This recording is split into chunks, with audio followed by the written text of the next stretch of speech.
तो गुरु fantastic four first steps movie देखने जा रहे हो तो उससे पहले ये वाली वीडियो देख लो एंड प्लीज प्लीज मूवी के एंड क्रेडिट सीन्स को मिस मत करना। बहुत ही बड़ा बवाल होने वाला है एंड उसके बारे में भी बात करेंगे। पर जहां शॉर्ट में बेसिक्स को कवर करते हुए इसके बारे में जाने तो एमसीयू की फैंटास्टिक फोर मूवी एक मेजर रीलॉन्च है फैमिली फर्स्ट कहानी का मार्वल में, जिसकी स्टोरी सेट है पैरेलल यूनिवर्स में। जैसा केविन फाइगी कहते हैं अपने मेन यूनिवर्स के अर्थ 616 में ये सेट नहीं होने वाली, जहां ये 1960s inspired retro futuristic style में हमें एक नई दुनिया देखने को मिलने वाली है, जिसके यूनिवर्स के अर्थ का नंबर भी हमें देखने को मिल चुका है जो कि होगा अर्थ 828, जो कि एक एक्सेसिबल जंपिंग पॉइंट भी बन जाता है न्यू और लॉन्ग टाइम फैंस के लिए, जिन्हें किसी भी तरीके का कोई होमवर्क करने की कोई जरूरत नहीं है।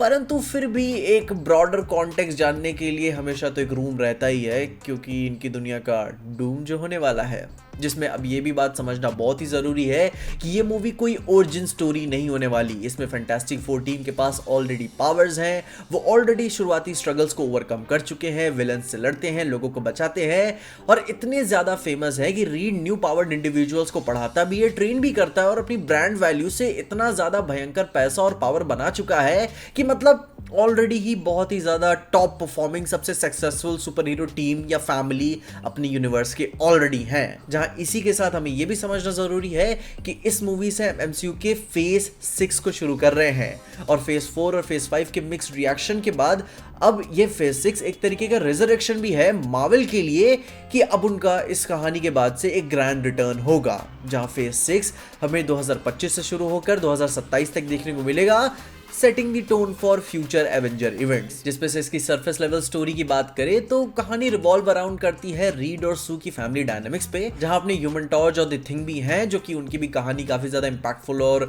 बहुत इंपॉर्टेंट होने वाली है। परंतु जो सबसे इंपॉर्टेंट मेन ध्यान देने वाली बात है कि सू प्रेग्नेंट है फ्रैंकलिन रिचर्ड्स को लेकर और वो एक बहुत ही एक्सट्रीमली पावरफुल एंटिटी है अपने यूनिवर्स का, और उसके बर्थ से लेकर उसके डेंजर तक की ये कहानी होने वाली है, क्योंकि गैलेक्टस सिर्फ प्लैनेट खाने ही नहीं आ रहा है बल्कि वो उनके बच्चे फ्रैंकलिन रिचर्ड्स को भी लेके जाने वाला है। एंड इससे बात ऑलरेडी सेट हो जाती है कि अपने सू के पैदा करने से ही उनके यूनिवर्स यानी कि कितने सारे कॉस्मिक बीइंग्स की एग्जिस्टेंस ही थ्रेट में आ जाती है। फ्रैंकलिन रिचर्ड्स भाई बहुत ही ज्यादा पावरफुल है। अब अपने बैड बॉयज की बात कर ही रहे हैं तो इस कहानी का मेन बैड बॉय है गैलेक्टस, जो कि एक प्लैनेट डिवावरिंग जायंट है एंड सिल्वर सर्फर उसकी हेराल्ड है, जो उसके लिए ताजा ताजा गर्मा गर्म प्लैनेट ढूंढ के लाती है उसके पोषण के लिए। अब गैलेक्टस के बारे में ऐसे समझ सकते हो कि वो कोई ऐसा नहीं है कि आने वाला शख्स है जाग उठा शैतान वाला कोई बंदा है, नहीं, वो एक अपना काम कर रहा है कॉस्मिक लेवल पे। वो एक मिथिक फोर्स है जो केओस और ऑर्डर के साइड में, केओस के साइड में ज्यादा इंडल्ज हमें नजर आता है। एंड सिल्वर सर्फर भाई उसके ऑरा फार्मिंग की बात ही क्या करें, इसमें हमें पिछले वाली की तरह मेल सिल्वर सर्फर से अलग हमें फीमेल सिल्वर सर्फर देखने को मिल रहे वाले है जिसमें हमें पिछले वाली मूवीज के कंपैरिजन में इस मूवी में मेल के ऑपोजिट हमें एक फीमेल सिल्वर सर्फर देखने को मिलने वाली है, जो कि कॉमिक एक्यूरेट है, उसका नाम शाला बाल है, तो ऐसा कुछ चढ़ने का कोई मतलब नहीं है। एंड अब उसी के ऊपर अपने female silver surfer and Galactus के ऐसे आने के बाद से ही अपने हीरोज के ऊपर बहुत ही ज्यादा प्रेशर बढ़ जाता है अपनी दुनिया को बचाने के लिए, अपने लोगों को आंसर करने के लिए, अपने बच्चे को बचाने के लिए, कि सू एक कॉस्मिक गॉड को ही जन्म देने वाली है और रीड इतना ज्यादा स्मार्ट है, इतना ज्यादा ही रिसर्च करता है कि वो अपनी ही तबाही का कारण बन रहा है। एंड हम बहुत तक ये बात समझते हैं, क्योंकि मैंने मूवी नहीं देखी है, जैसा हमें ट्रेलर से पता है वो अपने अर्थ को नहीं बचा पाएंगे। खैर उम्मीदें तो यही हैं, मूवी तो बता रहे हैं काफ़ी इमोशनल होगी, देखते हैं कैसी होगी। अब ये बात इसके अलावा ये जानना ज़रूरी है कि उस मूवी को देखने से पहले हमें क्या क्या देखना ज़रूरी है, तो इंटायरली डिपेंड करता है, क्योंकि पहले तो ये कोई एकदम नई यूनिवर्स की कहानी नहीं है कि किसी तरीके का हमें कोई होमवर्क करना है, कोई जरूरत नहीं है। मगर फिर भी अगर आप उन ऑडियंसेस में से एक हो जिन्हें एकदम फैंटास्टिक फोर के बारे में नहीं पता, तो आपको ओरिजिनल फैंटास्टिक फोर डुओलॉजी देखना मस्ट हो जाएगा, अपने फैंटास्टिक फोर को समझने के लिए, अपने सिल्वर सर्फर को समझने के लिए और डूम को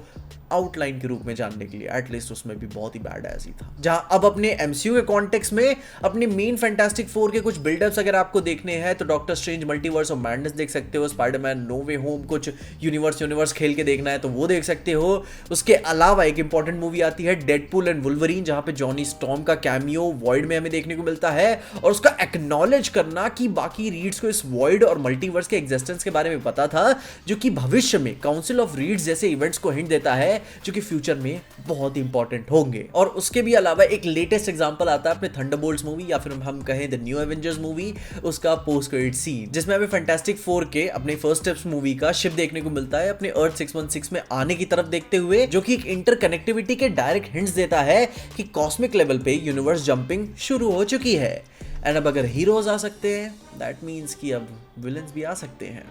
एंड उसी के साथ साथ लोकी सीरीज तो देखना मस्ट ही है ताकि अब TVA timelines and branching realities के बारे में आपको एक बेसिक अंडरस्टैंडिंग हो जाए। एंड इसके ऊपर भी एक यूनिवर्स खेलना है तो आप द मार्वल्स देख सकते हो। खैर आई एम सॉरी, हम उस मूवी को किसी बुरे सपने की तरह याद करते हैं, उसे याद नहीं करना चाहिए था। खैर, now what are the expectations from this movie? तो बहुत ही भयंकर पटकी पटका कुछ एक्सपेक्ट मत करना। घर परिवार वाली पिक्चर है, माँ बाप दो अंकल्स अपने बच्चे को बचाने के लिए, अपने प्लैनेट को बचाने के लिए पूरी मेहनत कर रहे हैं। काफ़ी अच्छी वाइब हमें देखने को मिलेगी, एक नया एस्थेटिक देखने को मिलेगा जो कि काफ़ी वार्मिंग सा होगा और काफ़ी इमोशनल होगा, जहाँ मूवी के बाद हमें फ्रैंकलिन रिचर्ड्स इतना ज़्यादा इंपॉर्टेंट होते हुए नजर आएगा कि जो आगे इस यूनिवर्स के फ्यूचर को शेप करेगा, जिसमें बिहाइंड द सीन्स की बातें कुछ आपको ऐसे बोल के बताऊं जो कि काफ़ी अच्छे हिंट्स है कि अब ये बात समझो, मार्वल एंड गेम की एंडिंग को दो बार हमें नहीं दिखाने वाला जो कि एवेंजर्स मूवीज आने वाली है, क्योंकि वो रेपिटेटिव हो जाएगा, हम बात समझते हैं। एंड उसके बाद एंटमैन 3 मैन कैंग के काउंसिल को भी हमें देखने को मिला था, जो कि वो आइडिया स्क्रैप हो चुका है कि वो मल्टीवर्स पे एक साथ मिलकर अटैक करने वाले थे, वो चीज नहीं होने वाली। लेकिन उसी के साथ एक चीज और आती है, काउंसिल ऑफ रीड्स की स्टोरी लाइन को बिल्डअप होते हुए हम ऑलरेडी अभी से ही देख रहे हैं, क्योंकि फर्स्ट स्टेप्स मूवी के प्रीमियर पे 80s से लेकर 2000s यानी कि ऑलमोस्ट सारे फैंटास्टिक फोर मूवी की कास्ट आई थी। अपनी 2015 वाली मूवी बात नहीं कर रहा हूं, जिसमें एक अच्छा हिंट मिल जाता है कि हमें फ्यूचर में काउंसिल ऑफ रीड्स देखने को मिलेगा, जो कि आने वाले डूम को हराने के लिए स्टोरी लाइन में काफी इंपॉर्टेंट रोल प्ले करेंगे एंड अपने मेन यूनिवर्स के क्योस को बैलेंस रखने में भी काफी हेल्प करेंगे। एंड अब अपनी सबसे जरूरी बात, मूवी का एंड क्रेडिट सीन। तो भाई फिर से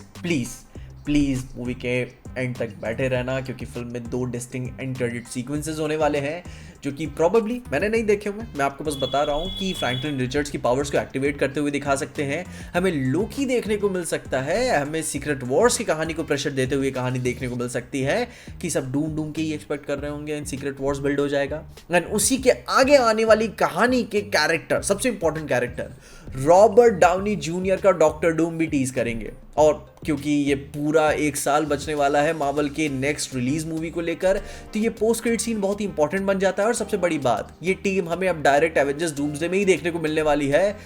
तो उसके लिए भी कहानी बहुत इंपॉर्टेंट है कि हमें डूम्सडे से क्या देखने को मिलेगा। एंड इसके ऊपर बहुत भयंकर चर्चा होने वाली है,